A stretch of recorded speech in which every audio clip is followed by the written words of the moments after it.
மயிலாடுதுறை மாவட்டம் சீர்காழி, தரங்கம்பாடி, செம்பனார் கோவில், மணல்மேடு, குத்தாலம், வைத்தீஸ்வரன் கோவில் உள்ளிட்ட பல்வேறு பகுதிகளிலும் பரவலாக கனமழை பெய்து வருவதால் விவசாயிகள் மகிழ்ச்சியடைந்துள்ளனர். இதுகுறித்த கூடுதல் விவரங்களோடு இணைகிறார் எமது செய்தியாளர் உமாரமணன். மயிலாடுதுறை மாவட்டத்தை பொறுத்தவரையில் கனமழை எந்தளவாக இருக்கிறது? விவரங்களை பதிவு செய்யலாம். வணக்கம்.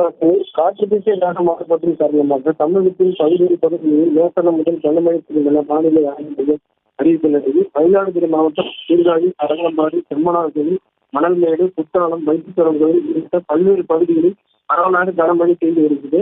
குறிப்பாக சீர்காழியை அடுத்த வைத்தீஸ்வரன் கோவில், பொங்கலூர், மகப்பூர், வேடக்குடி, எடப்பாடி, கனிதாமங்கலம் பகுதிகளில் காலை முதலே வானமாக மூட்டத்துக்கு சாரமழை பெய்த நிலையில் தற்பொழுது கருமேகம் சூழ்ந்து பரவலாக கனமழை பெய்து வருகிறது. இதனால் சம்பா சாகுபடியில் ஈடுபட்டுள்ள நேரடி நெல் விதைப்பு செய்த விவசாயிகள் மகிழ்ச்சி அடைந்துள்ளனர். விவரங்களுக்கு நன்றி உமாரமணன். செய்திகளை உடனுக்குடனும் துல்லியமாகவும் தெரிந்து கொள்ள சப்ஸ்கிரைப் பண்ணுங்க.